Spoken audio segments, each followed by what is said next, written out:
faith atau iman. Iman, Ibrani 11 ayat 1. Iman adalah dasar dari segala sesuatu kita harapkan dan bukti dari segala sesuatu yang kita tidak lihat. Nah, bagaimana cara Tuhan membangun iman kita? Ya. Jadi, itu ada beberapa poin, saudara. Boleh slide selanjutnya. Nah, ini saya kasih contoh nih Autograph Tower. Ini ada di daerah Tamrin ya kalau nggak salah. Ini gedung tertinggi di Indonesia. Tingginya 385 meter, ya kan? Kok Agung bisa tahu tingginya 385? Ada di situ tulisannya, gitu kan? Nah, jadi anggaplah bangunan tinggi ini seperti hidup kita, ya. Jadi kalau seorang insinyur teknik sipil, dia kalau membangun bangunan yang tinggi, itu pondasinya itu harus dalam, harus balance, seimbang. Kalau enggak dan perhitungan tidak akurat, itu pasti akan rubuh, gitu ya. Banyak kan juga gedung yang rubuh karena perhitungan juga akurat, mungkin bahan-bahannya ya dikorupsi mungkin, gitu ya. Nah, anggaplah kalau ini bangunan yang tinggi ini seperti hidup kita. Jadi itu butuh proses ya. Butuh proses butuh waktu yang lama. Nah, jadi ketika kita lagi dibentuk sama Tuhan, ya saya sampaikan di mana-mana. Kalau kita lagi dibentuk sama Tuhan, memang nggak enak. Saudara kalau dibentuk sama Tuhan enak nggak sih? Nggak enak ya? Jujur lah, nggak enak, sama saya juga. Nah, kalau kita lagi diproses sama Tuhan, jangan banyak kasih tahu kanan kirinya. Jangan banyak protes. Iya. Coba kalau saat itu respon saya nggak benar, ya mungkin saya udah nggak di sini ya, Pak Coy, nggak ketemu lagi ya. Respon saya benar di mata Tuhan. Saya berani katakan itu. Ketika saya ngalamin itu, saya bersyukur sama Tuhan. Saya nggak pernah sedikit pun ngomel marah-marah sama Tuhan, enggak. Oh Tuhan, kenapa saya udah melayani Tuhan begini begitu. Siapa lu gitu loh. Enggak. Kalau saya pun boleh hidup sampai sini, saya menyadari ini semua karena anugerah kasih karunia Tuhan. Ya. Oke, slide selanjutnya. Bagaimana cara Tuhan membangun iman kita? Yang pertama, iman dibangun melalui mendengar firman. Nah, siapa di sini yang suka SMA? Ayo, apa SMA? Tahu nggak? Ada yang tahu? Suka membaca Alkitab. Siapa di sini suka baca Alkitab tiap hari? Tiap hari, nggak bolong-bolong, tiap hari baca. Nah, kalau baca Alkitab atau firman Tuhan, diam atau diperkatakan? Kadang diam. Nah, ini kan ayatnya ada nih, Roma 10 ayat 17. Jadi iman timbul dari pendengaran dan pendengaran oleh firman Kristus. Jadi kalau baca firman Tuhan, kita perkatakan. Supaya kenapa? Telinga dengar, iman muncul. Ini kan tadi kan, iman timbul dari pendengaran firman Kristus. Jadi kalau baca firman Tuhan, jangan diam. Kalau diam ujung-ujungnya apa? Ngantuk terus tidur. Bangunnya besok pagi. Nah, tuh ya. Diperkatakan ya, terserah mau 2 ayat ke 1 pasal kayak baca tiap hari gitu. Nanti suatu ketika engkau mengalami pergumulan dalam hidup ini, saya percaya firman Tuhan yang akan menguatkan. Karena waktu pas saya mengalami ini juga, firman Tuhan yang datang, ya kan? Serahkanlah hidupmu kepada Tuhan dan percayalah kepadanya. Seperti itu saudara, jadi baca firman Tuhan every day. Poin yang kedua, bagaimana cara Tuhan membangun iman kita? Ya, iman dibangun melalui perbuatan. Itu ada di Yakobus 2 ayat 26. Sebab seperti tubuh tanpa roh adalah mati, demikian jugalah iman tanpa perbuatan adalah mati. Ya, jadi ada bagian kita, ada bagian Tuhan. Ya.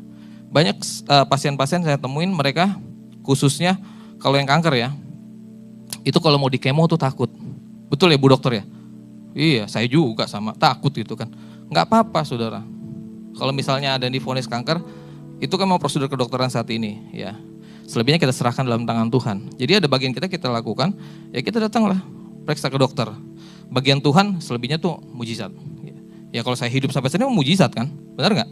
Semua karena mujizat Tuhan. Jadi kita harus bekerja sama Tuhan ya. Next, bagaimana cara Tuhan membangun iman kita? Nah itu ada di Habakuk 2 ayat 3.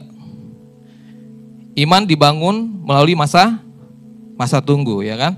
Di sini dikatakan Habakuk 2 ayat 3, sebab penglihatan itu masih menanti saatnya, tetapi ia bersegera menujuku sudah dengan tidak menipu, apabila berlambat-lambat nantikanlah itu, sebab itu sungguh-sungguh akan datang dan tidak akan bertangguh. Jadi bicara apa? Bicara proses saudara, yang tadi saya bilang, proses. Jadi ada prosesnya. Percayalah gini saudara, apapun yang kita alami dalam hidup ini, pergumulan apapun lah ya, mau itu kesehatan, kayak finansial, kayak keluarga, apapun itu semua tuh ada masa expirednya, ada masa kadaluarsanya. Nih, makanan aja ada expired, nggak mungkin engkau bergumul selamanya di situ, nggak mungkin. Yang penting kita mau bersedia untuk diproses sama Tuhan. Siap untuk diproses? Nah, berikan tepuk tangan buat Tuhan Yesus salah kita. Ya kan?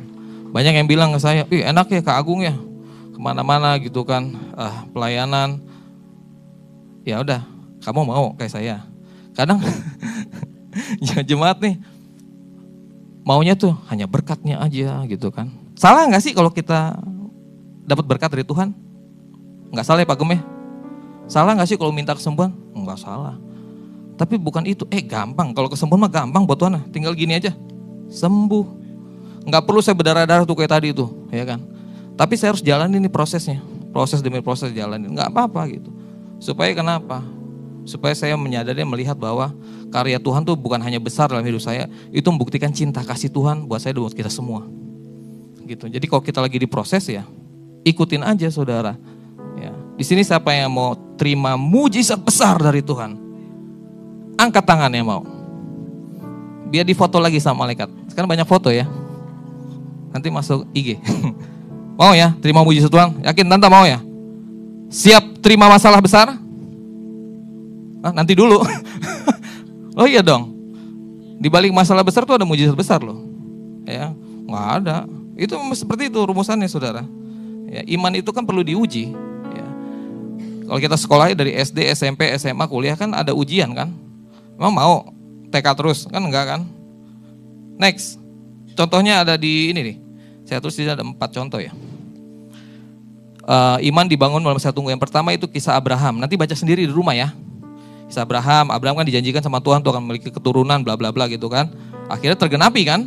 Sekian lama menunggu dan terjadi. Nah, kita keturunan Bapak Abraham. Kedua, itu kisah Maria, Marta dan Lazarus. Yohanes berapa itu? 11 ayat 1-44. Nanti baca sendiri di rumah ya. Jadi waktu itu pernah nih saudara nih, ada hamba Tuhan datang tuh Pak Gem ke rumah orang tua saya. Hamba Tuhan biasa nggak terkenal. Dia bilang gini, dia datang, penyakit ini tidak akan membawa kematian, tapi akan mendatangkan kemuliaan Tuhan. Dia ngomong gitu, kaget saya. Maksudnya apa? Saya nggak ngerti saya. Penyakit ini tidak akan mendatangkan kematian, tapi mendatangkan kemuliaan Tuhan. Lah orang saya lagi tinggal nunggu mati gitu kan. Tapi semakin saya mengerti, oh ini toh ternyata maksud Tuhan. Ini kan si siapa nih? Si Lazarus ini kan.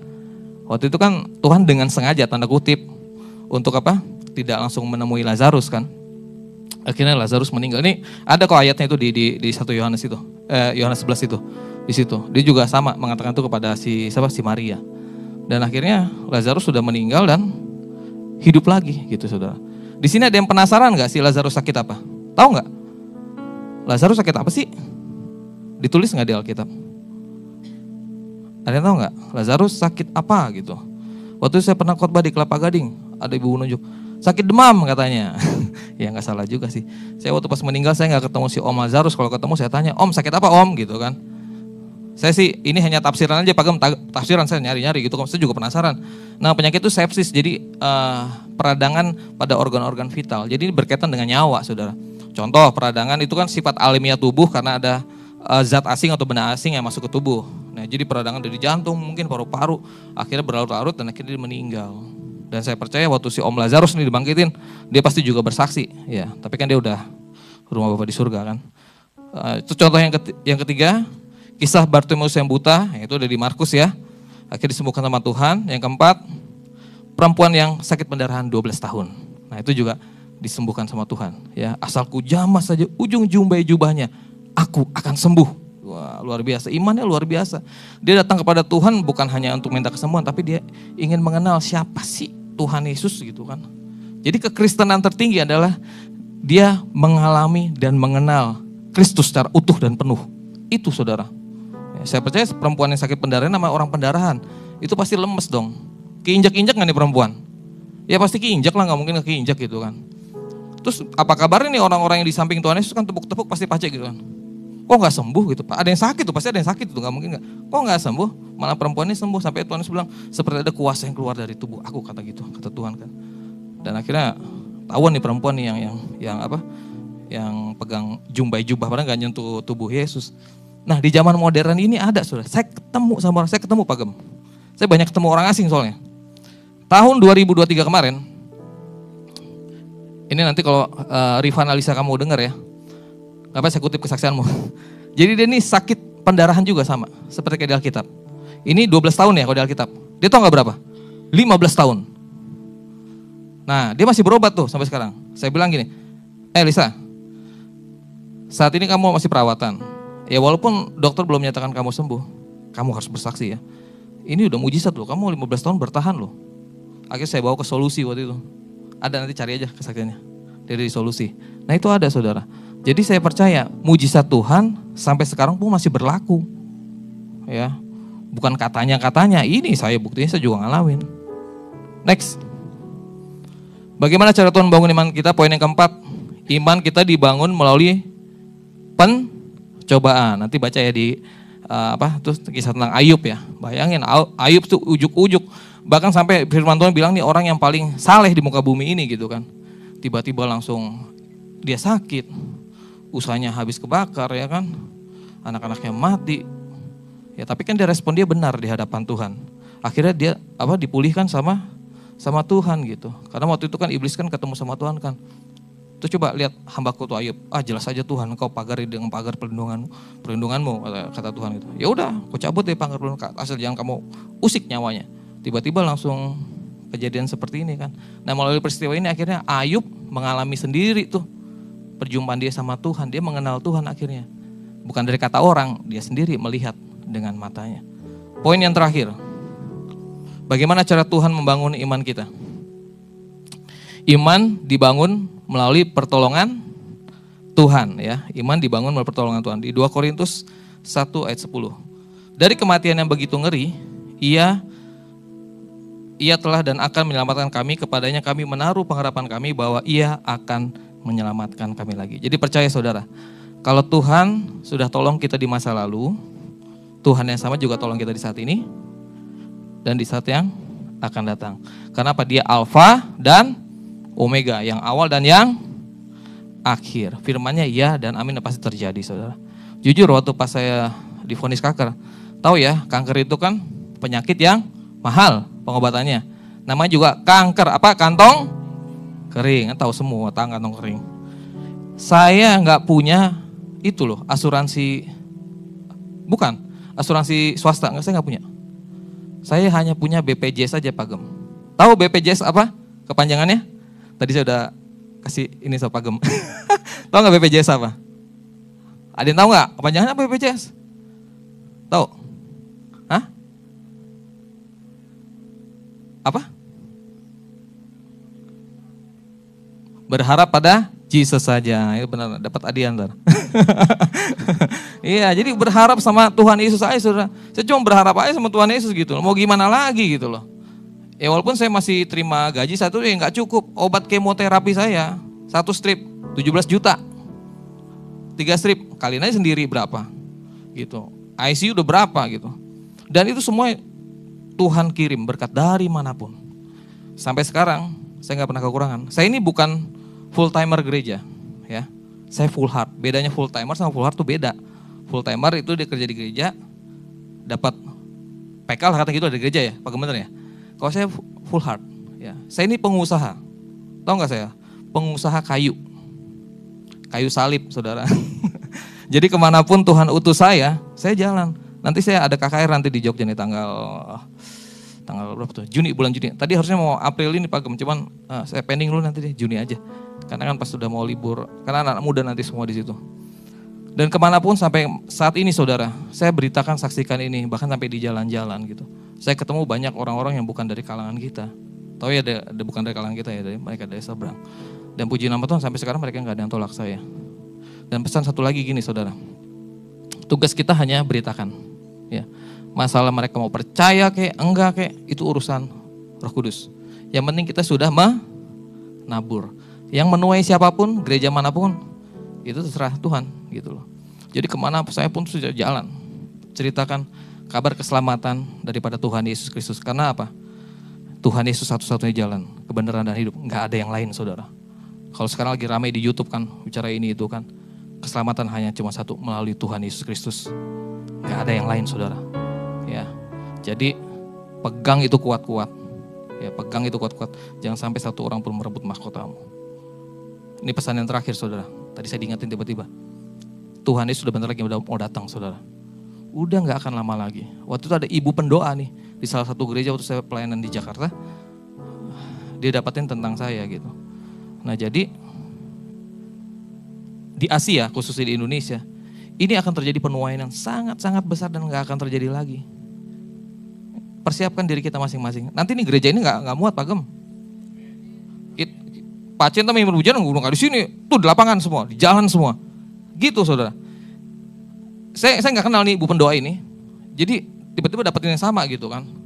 Saya melihat tuh itu hamparan padi, bukan gandum, sama aja sih padi itu.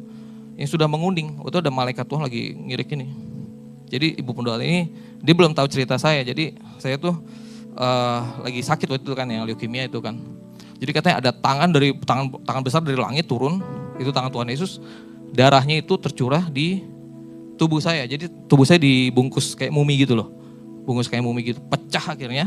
Saya berdiri lagi, terus dia bilang gini, nanti ke depan ini banyak jiwa-jiwa, disitu bilang banyak ya, jumlahnya nggak terhitung, banyak jiwa-jiwa akan datang kepada Tuhan Yesus Kristus, Tuhan yang benar, Tuhan kehidupan, Tuhan pencipta alam semesta. Dibilang seperti itu, saudara. Maka persiapkan diri kita masing-masing, gereja Tuhan di akhir zaman, kita saling bergandengan. Ya. Jangan bawa benderanya masing-masing, jangan. Itu pesan, jangan. Kita harus bergandengan tangan untuk menuai jiwa ini bersama-sama. Gitu. Karena saya juga keliling ke gereja-gereja gitu. Bahkan antar sinode. Bahkan sampai ke saudara kita yang Katolik. Semua. Saya masuk semua ke situ. Ya, itu saudara. Satu lagi. Udah merah tuh waktunya. Tadi saya diingetin sama Tuhan. Di sini ada yang sakit nggak? Sakit. Badannya sakit. Tubuhnya ada? Ibu? Ada lagi? Gak apa-apa, saudara, jangan malu. Kita mau datang sama Tuhan ya. Ada yang sakit? Tuhan bilang, percaya kepadaku, kata Tuhan. Bukan percaya apa yang kamu lihat. Ada yang sakit, siapa lagi? Gak apa, angkat tangan aja. Kalau ada yang sakit, boleh maju ke depan. Kita mau nyembah Tuhan sama-sama.